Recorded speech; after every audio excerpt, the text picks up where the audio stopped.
Greetings. This is Dr. John Wineland again, and this is for the Restoration History course. I want to talk here about the church history a bit in a broader sense and mention the formation of the monoepiscopacy, which is a big word that means one episkopos or one bishop, which of course we might call the Pope today, right? The Pope in Rome. Of course, we have a patriarch in Constantinople. So how did these patriarchal cities lead to this rise of the monoepiscopacy? Several things that do. This will be a shorter presentation today. Here's a nice picture of one of the central figures of this. This is Peter standing as this statue, and notice he's holding the key. As Jesus said, you hold the keys to the kingdom. And so this is a representation of that. Of course, that plays into the fact that they believe that Peter was in fact the very first Pope, Bishop of Rome, and then the leader of the church. All right, well, let's move on. Now, let's talk about these 5 patriarchal cities. First of all, what are these cities? There's Jerusalem, Antioch, Alexandria, Constantinople, and Rome. These are the 5 patriarchal cities. And what do we mean by that? They're the 5 sort of father cities of Christianity. Jerusalem, number 1, because this is, of course, where Jesus is born near.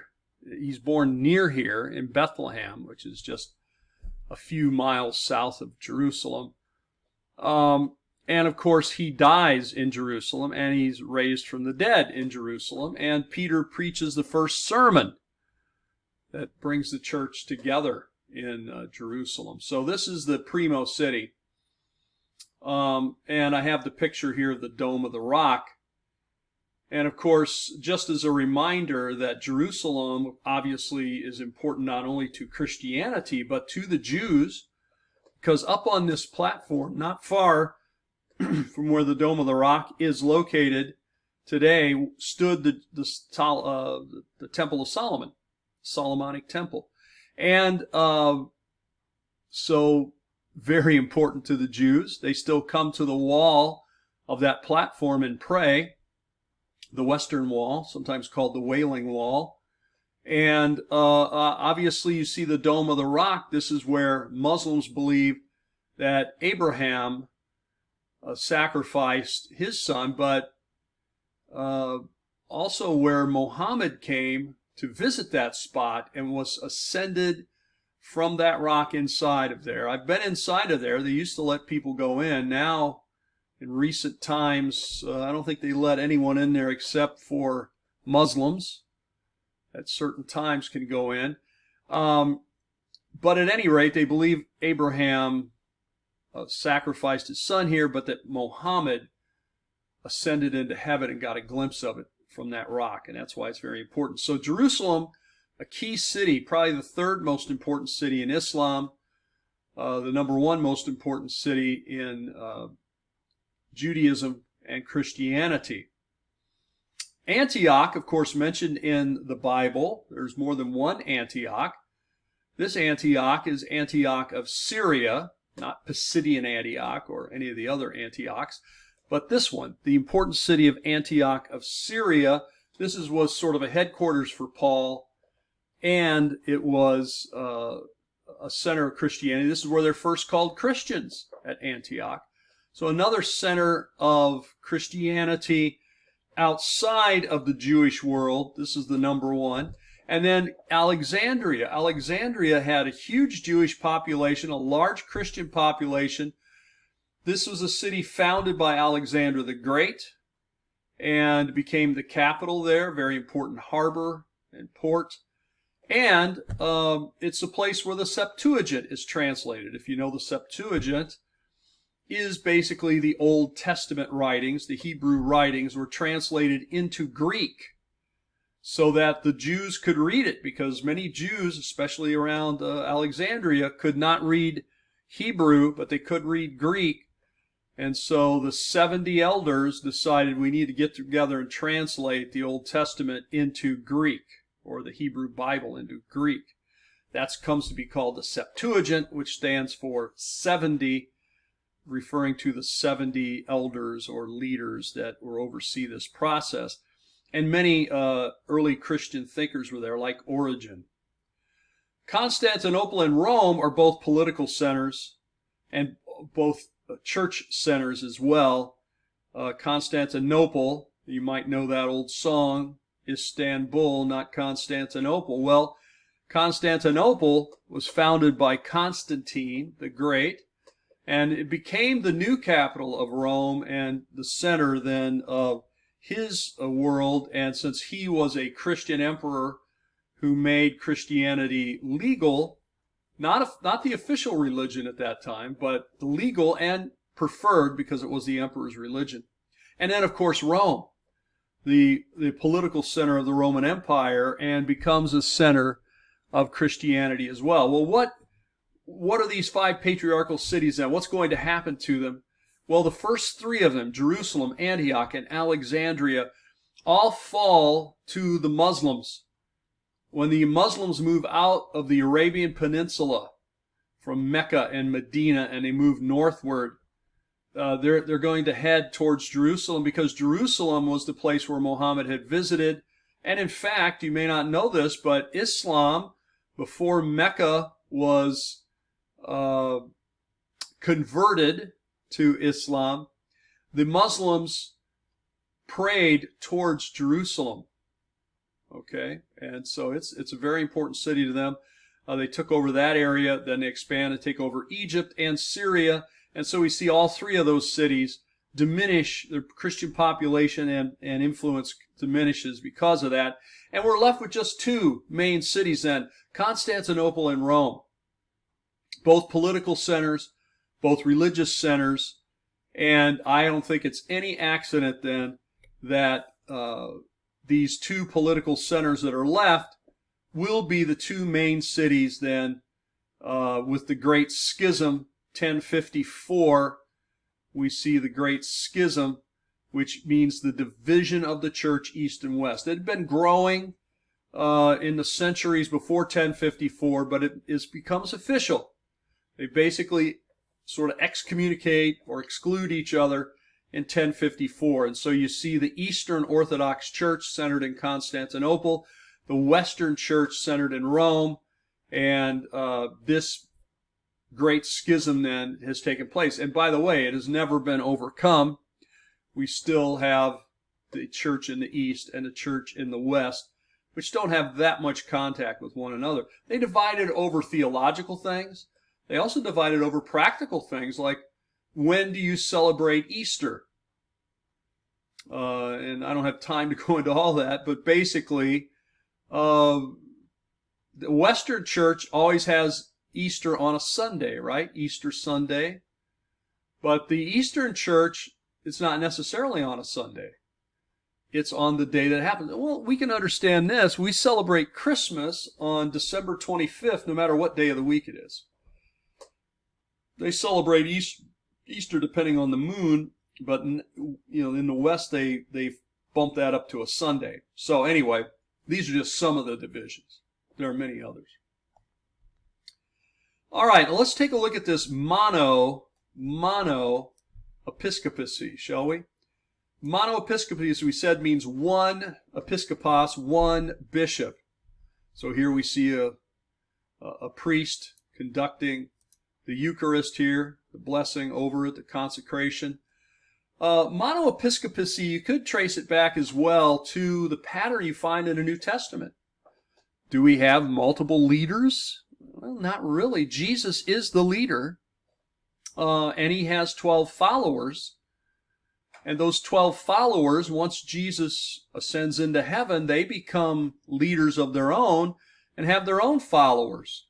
And so we see Peter ascending to a leadership role. He already had it when Jesus was there, but he's now really a leader after Jesus is gone. We see Paul becoming a strong leader. And so we see this kind of pattern. And then what we also see is that John, the youngest of the apostles, and who was not martyred, he is left behind then in Asia Minor. He moves to Asia Minor. You remember at the cross, Jesus told John that basically Mary was his responsibility. Behold your son, behold your mother. And when John moved to Asia Minor, he took Mary with him. At least this is the strong tradition. And he is the last of the apostles. So if he's the only one around and you had questions, many people say, hey, let's go talk to John. John knows what's going on. And then John had his followers there, the ones that he taught, and so forth. And when John died, guess what? They become the leaders and so on, and they choose their followers. So this kind of pattern of having one important leader is, I think, critical. Now, this also happens because there is confusion over the Greek words for elder and for bishop. There are two words. One we could translate, usually translated elder. The other is often translated bishop or overseer. Now, in most of the versions you use, they probably don't call it bishop. They probably call it overseer. But these are interchangeable. The requirements, the duties, they're used interchangeably. So you can do that study on your own. But these two Greek words for leaders of the church, not only are they interchangeable, but they're always in the plural. They're always in the plural. So we don't talk about the bishop or the episkopos or the elder. We talk about elders and bishops. I think it's very important for the pattern of leadership in the church. Okay. Then we get to the New Testament, and we take a look at the vocabulary of the New Testament, okay? And we see this that I just mentioned, episkopos, which means overseer, literally one who overlooks or oversees what's going on. And we have presbyteros. Presbyteros has to do with experience, age, someone who's an elder.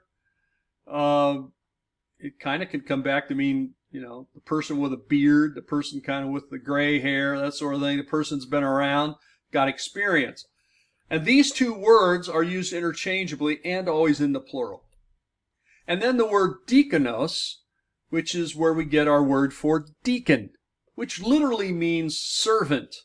So it's not really a position of an office in the New Testament, I would submit. I would say it is a position of service, that you're to do service as a deacon, a servant. And really, it means not a position of authority, really. Although we have made it that. We've made deacons into church leaders. So that's something for you to discuss maybe elsewhere. Now, 1 and 2 are used interchangeably. The third word, diakonos, is not. But that's important to remember. And to remember, of course, they're always in the plural. Okay? Always in the plural. So when Paul goes, he doesn't say, oh, he appointed or set up for the elder or the bishop. He said they set up elders and they set up bishops or episkopos, overseers. When Paul would meet with church leaders, he would meet with the elders and so forth. So not just one. Okay, so this is important, I think, to keep in mind. Now, when we get to the 2nd century, that's really when we begin to see the idea that this begins to divide. And the way it divides is they begin to divide up these two words. Episkopos and presbyteros, they divide them up. The terms become divided. We don't see it in the 1st century. We don't see it in the New Testament. But in the 2nd century, you can find occurrences where they begin to divide these up. And they have a hierarchy then. The bishop in the 2nd century is divided from the elder, and the bishop is the number 1 church office. Number 2 is the elder, or presbyteros. That's where we get our word priest. Comes from presbyteros. And so this is the idea that the bishop would have several presbyteroi, I guess we might say, several elders or priests under him. So the bishop would be the bishop in a region. Maybe there's 4 or 5 towns or cities there, and he would oversee those 4 or 5 churches, which means overseeing 4 or 5 priests. Okay?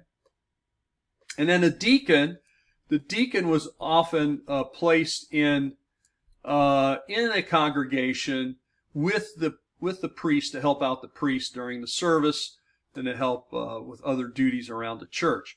So this is what we see.